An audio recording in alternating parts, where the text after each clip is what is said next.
आप हैं बिहार संवाददाता के साथ और मैं हूं मनोज चतुर्वेदी। अटल बिहारी वाजपेयी की आज जयंती है और भाजपा ने इसे सुशासन दिवस में मनाने का फैसला लिया है। अभी हम भाजपा के प्रदेश कार्यालय वीरचंद पटेल पथ में हैं और देखिए एक गैलरी के तरीके से अभी इसका भी उद्घाटन होगा कुछ देर के बाद। जब तक ये खबर आप तक पहुँचेगी उद्घाटन इसका हो गया रहेगा। लेकिन देखिए तमाम अटल जी की तमाम वो चीज़ें यहाँ एक तरह से इकट्ठी की गई हैं और आज भाजपा के पार्टी कार्यकर्ताओं को दिखाई जाएगी कि अटल जी का कितना महत्व भाजपा में है।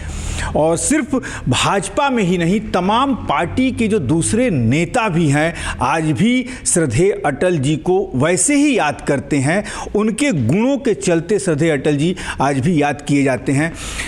माल्यार्पण देखिए कर दिया गया है और हमारे साथ आनंद पाठक हैं, भाजपा के कर्मठ कार्यकर्ता मैं पहले कहना चाहूँगा। उसके बाद जो प्रशिक्षण शिविर जो भाजपा लगाती है उसके मुख्य देख रेख की जिम्मेवारी इनके पास है।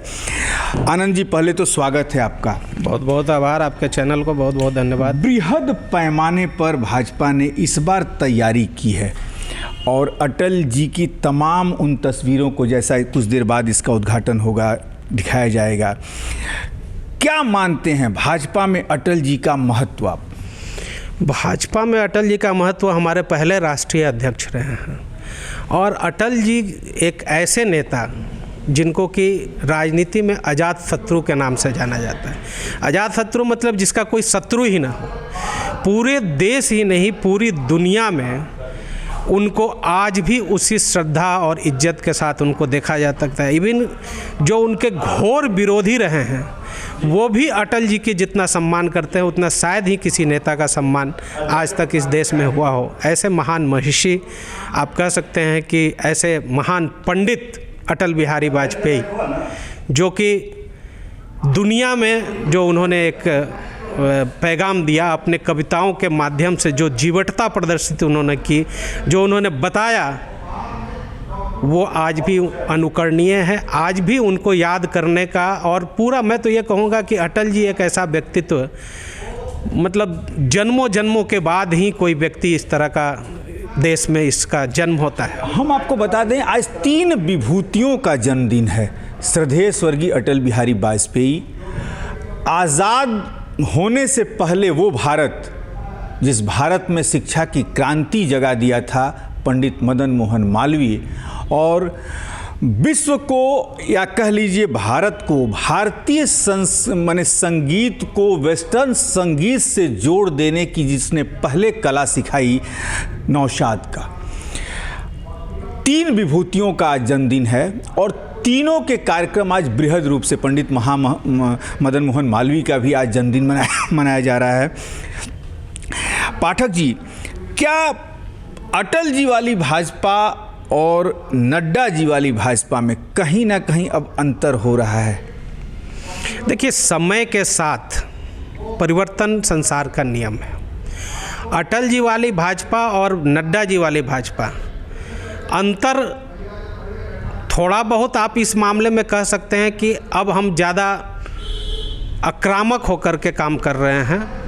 और पहले जो है अटल जी, जो कि 1 वोट से उनकी सरकार गिर गई थी जिस पे उन्होंने कुछ भी नहीं कहा, तो ये अंतर है। लेकिन हमारा जो मूल भाव है, मूल सिद्धांत है अंत्योदय, वो अंत्योदय का सिद्धांत आज भी हमारा वही कायम है। जो दीनदयाल जी ने हमें अंत्योदय का सपना दिया अटल जी ने उसको आगे बढ़ाया और मोदी जी आज उसको और आगे लेके जा रहे हैं। अंत्योदय का वही सपना कि हर ये को अनाज मिले, हर मतलब मजदूर से लेके हर नागरिक को अनाज मिले। इस देश के सबसे अंतिम पंक्ति में जो व्यक्ति खड़ा है, जिसको किसी तरह की सुविधा इस देश में जो उसको मिलनी चाहिए, जो उसका हक है, उसको नहीं मिला है, जब तक उसको वो सारी चीज़ें नहीं मिल जाएंगी तब तक भाजपा का मकसद पूरा नहीं होगा।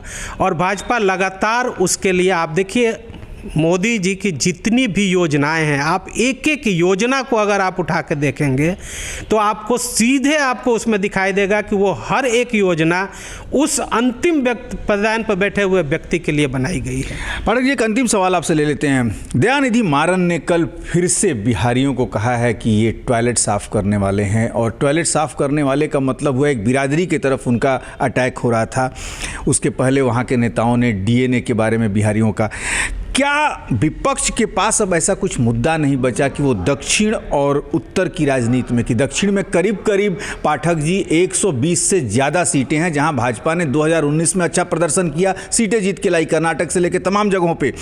क्या उसमें कहीं इन सब बातों से, ऐसे बयानों से भाजपा के वोट बैंक में सेंध लगाने की कोशिश इंडी गठबंधन से हो रही है? नहीं, देखिए, ये जो भी इनके सहयोगी हैं इंडी गठबंधन में, ये गाली किसको दे रहे हैं? उसी गठबंधन में बिहार के तथाकथित, जो हमारे बिहार के मुख्यमंत्री हैं, उसी गठबंधन में हैं। तथाकथित यहाँ के अपने आप को गरीबों का मसीहा पेश करने वाले लालू जी भी उसी गठबंधन में हैं। क्या वो बिहारी नहीं हैं?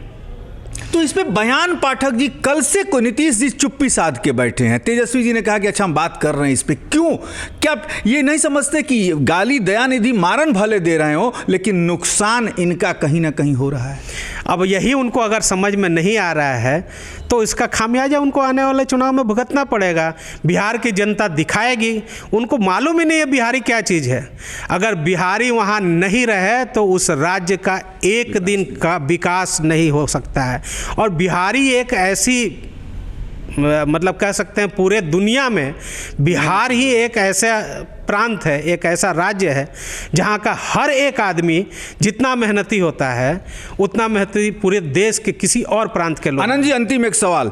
2024 में भाजपा ने, जो हमारे सूत्र बता रहे हैं, प्लानिंग किया है कि 4 घर पर एक कार्यकर्ता को लगा के रखा जाएगा। मतलब उस तरीके से साधने की कोशिश इस बार हो रही है, क्योंकि सबसे बड़ी पार्टी है, 10 करोड़ करीब कार्यकर्ता पहुंच गए इसके। तो 4 घर पे एक कार्यकर्ता, और मोटा मोटी 40 करोड़ वोटर भी हैं पूरे इंडिया में, 50 करोड़ के आसपास। तो मतलब एकदम डाटा और खाका तैयार कर लिया आपने कि हर 4 घर पे एक कार्यकर्ता। देखिए, हमारे बूथ स्तर पे जो है ना, जहाँ बूथ होता है, पोलिंग बूथ है, हमारे बूथ स्तर पे भी हमारी 25-30 लोगों की कमेटी बनती है। उसमें भी हमारे अध्यक्ष होते हैं, महामंत्री होते हैं, मंत्री होते हैं, और एक बूथ अध्यक्ष एक राष्ट्रीय अध्यक्ष से सीधा संपर्क में रहता है। तो भारतीय जनता पार्टी पूरी तरह से कार्यकर्ताओं की पार्टी है, और कार्यकर्ता इसके नीचे स्तर तक एक एक घर में लोगों से जाकर के मिलते हैं, उनके सुख दुख का हाल पूछते हैं और उसके निवारण का प्रयास करते हैं। तो आप समझ चुके कि क्या भाजपा ने इस बार प्लानिंग कर दी है। भले आप 28 दलों का गठबंधन बना लीजिए, लेकिन अकेले भाजपा ने इस बार जो चक्रव्यूह रच दिया है, उस चक्रव्यूह को तोड़ पाना क्या इंडी गठबंधन के बूते की कुव्वत की बात होगी, ये तो समय बताएगा। लेकिन आप बने रहिए हमारे साथ।